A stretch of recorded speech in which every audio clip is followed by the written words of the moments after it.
Сержан мен Ақеркенің арасына от салған кім? Күтпеген жағдай орын алды.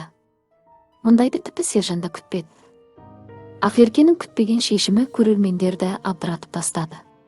Бұрыннан ел назарында жүрген Сержан мен Ақеркенің жұптық қарым-қатынасы ресми түрде аяқталды.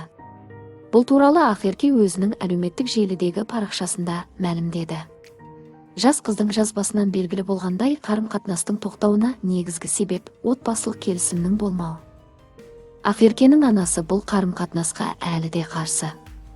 Әсіресе анасы қызын отбасылық өмірге емес, оқуына және жеке дамуына басымдық беруге шақырып, сен әлі тұрмыс құруға дайын емессің, алдымен оқуыңды аяқтауың керек деген ұстанымда қалған.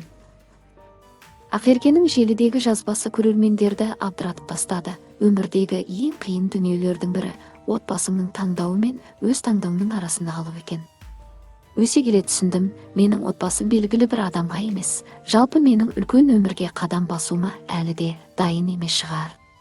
Бірақ қалай болғанда да отбасым мен үшін ең қымбат.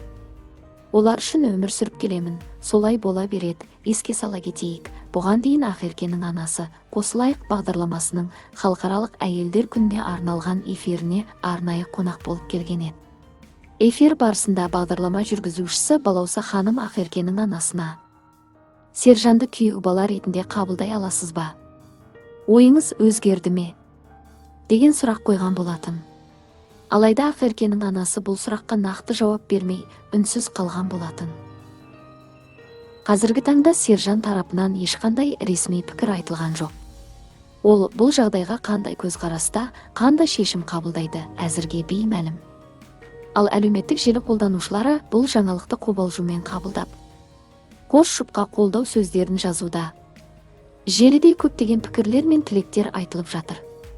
Жанкүйерлер Сержан мен Ақеркенің тағдырына бей-жай емес.